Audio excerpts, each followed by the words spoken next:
we're back.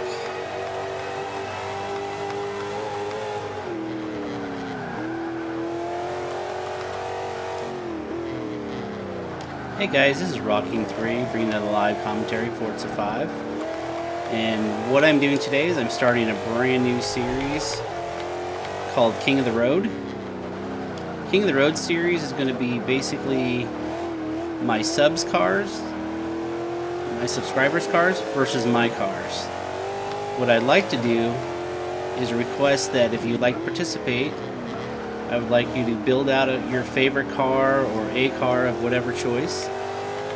Build it in the class that you want, and then I want you to also tell me what track you built it for. I will then go out and download your tune on the car of your choosing, and then I am going to build a car, the same car for the same class on the same track. And I'm going to take your tune that you submit to me, that I will drive it for 10 laps on the given track that you tuned it for, and then I will drive my car 5 laps on the same track and put them side by side. Your first goal is to see if your car will gain a better time than my own car. And then I'll also provide feedback for your car. If it's perfect, I'll let you know that. If there's something I think that can be fixed or changed or tuned out of it, I will provide that feedback as well. But right now your goal is for your car and your tune to beat my car. It can be a car that you've seen me drive in the past. It can be a new car that I haven't driven yet. And then what I'll do is I'll actually provide the tune for that as well in a parts and tune video so that everybody can download it as well. We'll get through some of these cars that we've been wanting to get through but haven't gotten to yet. Thought it'd be a new little spin on that. And I want to thank B Monstrosity for providing the idea. I was thinking about something similar by doing a last to first video and using your guys' tune, but I think this will be a little bit better because some of those last to first videos get kind of frustrating for me, and I can drive rivals all day. So this is the very first car that I've ever received from you guys on this new King of the Road, and this is B Monstrosity's A-Class ZR1.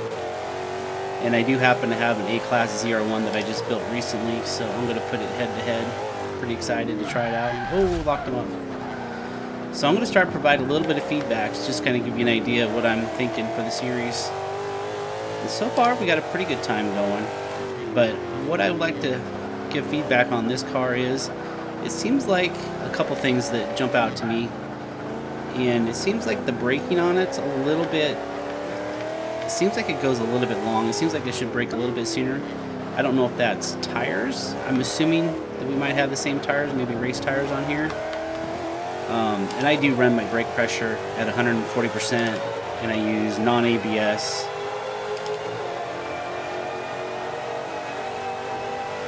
And I don't hit them very hard, but this one seems to like not quite stop as fast as I would like it to. But again, that might just be brake pressure. The other thing is, it seems like when I rotate the car, I have to be into the gas a little bit. So when it coasts, it seems to kind of go straight. Let me show you here. I'm going to go straight without hitting the gas, and you can kind of see how it kind of understeers a little bit. When I hit the gas, it rotates the car. Now, the Corvette A-Class is, you have to be really good with throttle control, but watch this. I'm gonna use the gas to kind of rotate around this one. See me flutter a little bit. The car really turns in a lot more. So I think we might just have a little bit of deceleration issue on here. But again, I don't know what the tune is, but that would be a little bit of feedback that I'd provide. It needs to turn in a little bit more while it's coasting. Seems plenty fast. Sounds like it looks like it has the right part set up for it.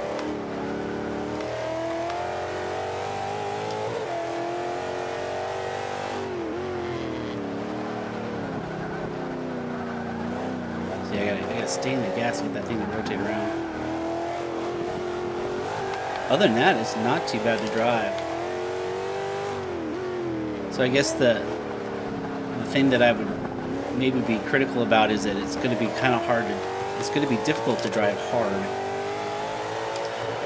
So when you're in a multiplayer and you're pushing it, you make a little bit of mistake and you brake late, it's going to stay kind of late. I just locked them up. Ugh. That might just be a brake balance thing. I'm going to have to check brake balance on my Corvette when I get it out.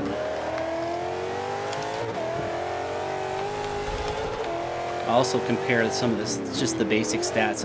Since I don't have the tune itself, I'm going to compare just base numbers. Not that that's always the whole story, but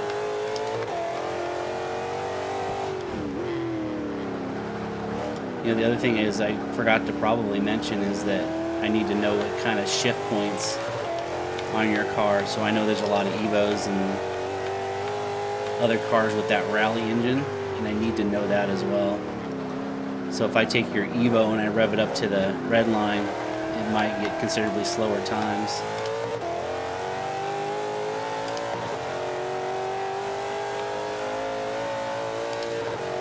Alright, I'm just going to show you the first 5 laps of this race. I'm going to run a total of 10 laps and see if I can improve the time. And I'll splice that time in here, and then I'll put it back to back. I'll put my car out there as well, and we'll see how it compares. Maybe my car's not set up right either, so it'll be interesting to drive these back to back like that. I'm going to finish this lap, and I'm going to cut over to the best lap time at the end of it, and then you'll see my car. Alright, hang in there. We'll splice it in. Alright, here's the 10th lap of B Mon's Corvette ZR1. And I have pretty much ran 10 straight laps of just really clean racing until that one. I've had a couple of really good laps in there, and I think it was about my 7th or 8th lap that I actually ran my best lap. I was driving a lot better when I wasn't recording, so this unfortunately is going to be a really ugly lap. I was really consistent. Still a little bit of understeer. The braking did get better after about the 5th lap, but this understeer still was kind of getting me a little bit, I think. We never beat the target time, and the target time was GT Foot's. He had like a Evo out there, I think, and it was about 515th place, I think, so we never quite matched that. And then I'm going to run another dirty lap. So we never quite matched that, but overall it still ran pretty good laps time after time. It'd be a good multiplayer. Good multiplayer car. The nice thing is it doesn't oversteer. So I mean, if there's one thing that the understeering does prevent is the oversteer of this car. I was able to drive it a little bit harder the more I got used to it. Overall, I think it's pretty good. Alright, we're going to finish this 10th lap up, and we're going to check the time, and then we're going to move over to mine. Alright. And our best time was 1:45. Let me type this out, actually, so I don't forget it. 1:45.691. Alright, and hang in there. I'm going to bring my car in now. Okay, and I'm back with my car, and I just ran my 5 full laps, and I did beat the time. B Mon's time was 1:45.691, and I did a 1:45.312. Very, very similar times. And I ran all those laps, and you could hear the car, but my whole commentary wasn't there the whole time. All right, and we're back. So you're seeing the replay of my laps I ran with my Corvette, and unfortunately I did it while I was doing it live, but my microphone was shut off or locked or something like that. I had to shut it off and turn it back on, and it worked fine. So we had the driving, but we didn't have the commentary that went with it. So what I did is I put exactly the time that BMON had and found a rival at that time, because it didn't beat a previous time of mine. So 1:45.691 was the time to beat. And I get to run 5 full laps, or up to 5 full laps, in order to beat the time that your car established when I was driving it on the track.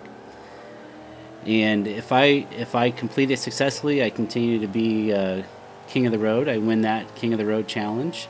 If you win, you actually are the challenging winner, and you get to be King of the Road for that week. So if you guys want to do this going forward, what I ask is that you put in the comments that you would like to participate. And then if you get a reply back from me asking you what car, what track, I will add you. And I got a little stuck there. I will add you to the competition list. I plan on doing it once a week unless I get a lot of entries, and then I can speed it up a little bit. I know some of you might be playing Titanfall now, so that might take a little more time to get some cars that you guys want to tune and send to me, because I know you guys' time might be split up a little bit. This was the second full lap. I did not beat the time there.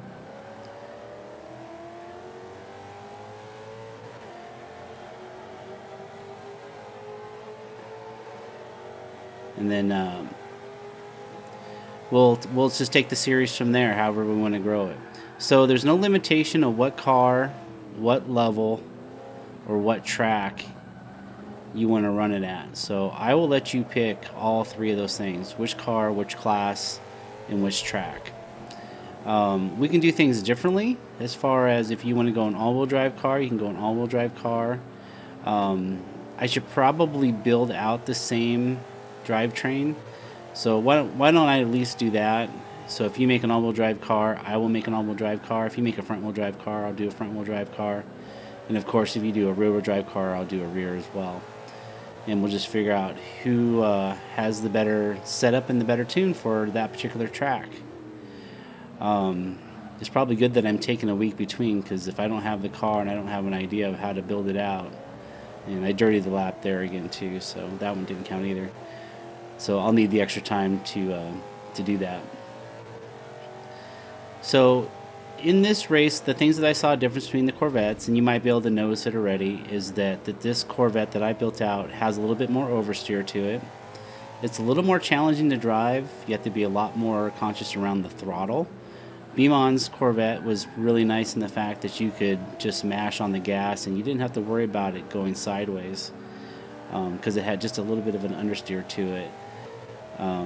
I tend to drive the cars kind of hard, so I like to have a little bit of an oversteer so I can turn it in a little bit quicker, because I'm late to brake and I'm trying to be fast to exit. So I'm a really hard braker in the middle of the turn, and I try to come out of it really fast. So I believe this is the lap that I actually do beat BMON on, and I believe it is. Let me see these first 2 turns. Nope. Yeah, it's either this lap or the next one. I'm not remembering. But I noticed that like our braking was a little bit different. My car, I was able to brake a little bit later with it and brake harder with it, and that might be just like a brake pressure thing. My car has a little bit more oversteer to it, and it's probably just the way the springs are set up. And then the other thing is my deceleration is set at 0 on this particular Corvette. So when I let off the gas and I'm trying to turn with no gas, no brake, I'm just coasting, it doesn't understeer. Sometimes when your deceleration, it tries to slow the car down a little bit more, but it also makes it go a little bit wider. So I think there's a couple of items that we could touch on that'll be big differences between the 2 cars. Oh, no, this is the lap. This is the success lap. So BMON's time was 1:45.691, and I was able to manage a 1:45.312. And if you go out on the rivals, this is actually my fastest car on this track at this time. So you can actually go out there and race the rival if you want to see the exact lap that I did. I think it was this one. Yeah, because I went really wide there in the end. And then I ran one more lap. We'll call it a victory lap, but no, I was actually trying to improve it one more time. So that is the King of the Road series. I hope you guys enjoyed watching this. Let me know any feedback that you have, and if you would like to participate in the challenge, let me know. I'll respond back to you. And thanks a lot for watching, guys. Catch you next video. Later.